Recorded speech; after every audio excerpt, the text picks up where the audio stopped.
जय श्री राधे। ओम श्री परमात्मने नमः। भगवद गीता प्रथम अध्याय। धृतराष्ट्र बोले, हे संजय, धर्म भूमि कुरुक्षेत्र में इकट्ठे हुए युद्ध की इच्छा वाले मेरे और पांड के पुत्रों में क्या किया।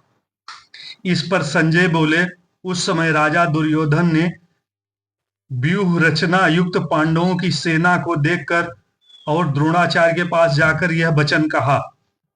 हे आचार्य, आपके बुद्धिमान शिष्य द्रुपद पुत्र धृष्टद्युम्न द्वारा व्यूहाकार खड़ी की हुई पांडपुत्रों की इस बड़ी भारी सेना को देखिए।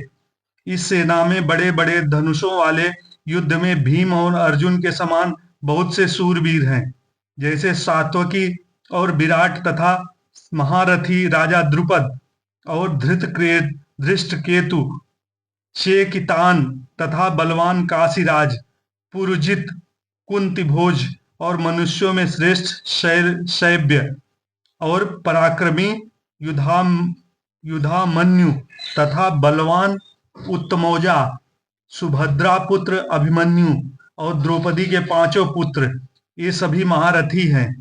हे ब्राह्मण श्रेष्ठ, हमारे पक्ष में भी जो जो प्रधान है उनको आप समझ लीजिए। आपके जानने के लिए मेरी सेना के जो जो सेनापति हैं उनको कहता हूं। एक तो स्वयं आप और पितामह भीष्म तथा कर्ण और संग्राम विजयी कृपाचार्य जैसे, वैसे ही अश्वत्थामा, विकर्ण और सोमदत्त का पुत्र भूरिश्रवा तथा और भी बहुत से शूरवीर अनेक प्रकार के शस्त्र अस्त्रों से युक्त, मेरे लिए जीवन की आशा को त्यागने वाले सबके सब युद्ध में चतुर हैं। भीष्म पितामह द्वारा रक्षित हमारी यह सेना सब प्रकार से अजेय है, और भीम द्वारा रक्षित इन लोगों की यह सेना जीतने में सुगम है। इसलिए सब मोर्चों पर अपनी अपनी जगह स्थिर रहते हुए आप लोग सबके सभी निसंदेह भीष्म पितामह की ही ओर से रक्षा करें। इस प्रकार द्रोणाचार्य से कहते हुए दुर्योधन के वचनों को सुनकर कौरवों ने वृद्ध बड़े प्रतापी पितामह भीष्म ने उस दुर्योधन के हृदय में हर्ष उत्पन्न करते हुए उच्च स्वर में सिंह की नाद के समान गर्ज कर शंख बजाया। उसके उपरांत शंख और नगारे तथा ढोल और मृदंग और श्रृंगादि आदि बाजे एक साथ ही बजे। उनका वह शब्द बड़ा भयंकर हुआ। उसके अनंतर सफेद घोड़ों से युक्त उत्तम रथ में बैठे हुए श्री कृष्ण महाराज और अर्जुन ने भी अलौकिक शंख बजाए। उनमें श्री कृष्ण महाराज ने पांचजन्य नामक शंख और अर्जुन ने देवदत्त नामक शंख बजाया। भयानक कर्म वाले भीमसेन ने पौंड्र नामक महाशंख बजाया।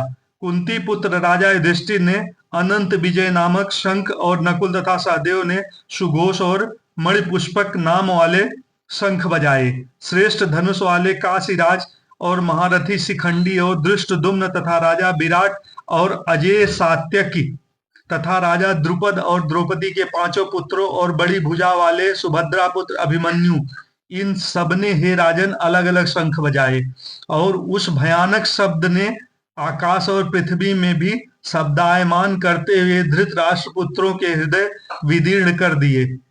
हे राजन, उसके उपरांत कल्पिध्वज अर्जुन ने खड़े हुए धृतराष्ट्र पुत्रों को देखकर उस शस्त्र चलाने की तैयारी के समय धनुष उठाकर ऋषिकेश श्री कृष्ण महाराज से ये वचन कहा।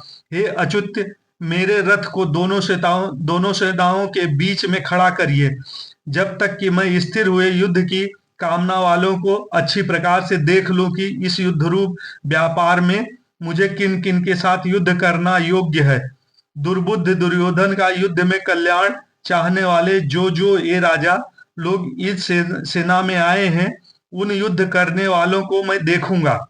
संजय बोले, हे धृतराष्ट्र, अर्जुन द्वारा इस प्रकार कहे हुए महाराज श्री कृष्णचंद्र ने दोनों सेनाओं के बीच में भीष्म और द्रोणाचार्य के सामने और संपूर्ण राजाओं के सामने उत्तम रथ को खड़ा करके ऐसे कहा कि हे पार्थ, इन इकट्ठे हुए कौरवों को देख।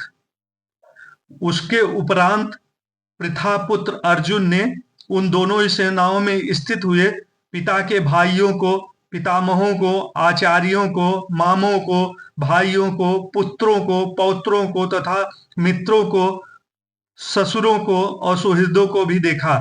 इस प्रकार उन खड़े हुए संपूर्ण बंधुओं को देखकर ये अनंत करुणा से युक्त हुए कुंती पुत्र अर्जुन शोक करते हुए यह बोले, हे कृष्ण, इस युद्ध की इच्छा वाले खड़े हुए स्वजन समुदाय को देखकर मेरे अंग शिथिल हुए जाते हैं और मुख भी सूखा जा रहा है और मेरे शरीर में कंप तथा रोमांच होता है तथा हाथ से गांडीव धनुष गिरता है और त्वचा भी बहुत जलती है तथा मेरा मन भ्रमित सा हो रहा है, इसलिए मैं खड़ा रहने में भी समर्थ नहीं हूं। हे केशव, लक्षणों को भी विपरीत ही देखता हूं तथा युद्ध में अपने कुल को मार कर कल्याण भी नहीं देखता। हे कृष्ण, मैं विजय नहीं चाहता और राज्य तथा सुखों को भी नहीं चाहता। हे गोविंद, हमें राज्य से क्या प्रयोजन है अथवा भोगों से और जीवन से भी क्या प्रयोजन है, क्योंकि हमें जिनके लिए राज्य, भोग और सुखाधिक इच्छित है वे ही यह सब धन और जीवन की आशा को त्याग कर युद्ध में खड़े हैं, जो कि गुरुजन, ताऊ, चाचे, लड़के और वैसे ही दादा, मामा, ससुर, पोते, साले तथा और भी संबंधी लोग हैं। इसलिए हे मधुसूदन, मुझे मारने पर भी अथवा 3 लोगों के राज्य के लिए भी मैं इन सबको मारना नहीं चाहता। फिर पृथ्वी के लिए तो कहना ही क्या है। हे जनार्दन, धृतराष्ट्र के पुत्रों को मारकर भी हमें क्या प्रसन्नता होगी। इन आताताइयों को मारकर तो हमें पाप ही लगेगा। इससे हे माधव, अपने बांधव धृतराष्ट्र के पुत्रों को मारने के लिए हम योग्य नहीं हैं, क्योंकि अपने कुटुंबों को मारकर हम कैसे सुखी होंगे। यद्यपि लोभ से भ्रष्टचित्त हुए ये लोग कुल के नाशकृत दोष और मित्रों के साथ विरोध करने में पाप को नहीं देखते हैं, परंतु हे जनार्दन, कुल के नाश करने से होते हुए दोष को जानने वाले हम लोगों को इस पाप से हटने के लिए क्यों नहीं विचार करना चाहिए, क्योंकि कुल के नाश होने से सनातन कुल धर्म नष्ट हो जाता है। धर्म के नाश होने से संपूर्ण कुल को पाप भी बहुत दबा देता है तथा हे कृष्ण, पाप के अधिक बढ़ जाने से कुल की स्त्रियां दूषित हो जाती हैं और हे वैष्णव, स्त्रियों के दूषित होने पर वर्ण संकर उत्पन्न होता है और वह वर्ण संकर कुलघातियों को और कुल को नरक में ले जाने के लिए ही होता है। लोभ और पिंड और जल की क्रिया वाले इस पितर लोग भी गिर जाते हैं और इस वर्ण संकर कारण दोषों से कुलघातिकों के सनातन कुल धर्म और जाति धर्म नष्ट हो जाते हैं तथा हे जनार्दन, नष्ट हुए कुल धर्म वाले मनुष्यों का अनंत काल तक नरक में वास होता है, ऐसा हमने सुना है। अहो, शोक है कि हम लोग बुद्धिमान होकर भी महान पाप करने को तैयार हुए हैं और जो कि राज्य और सुख के भोग लोभ से अपने कुल को मारने के लिए उद्यत हुए हैं।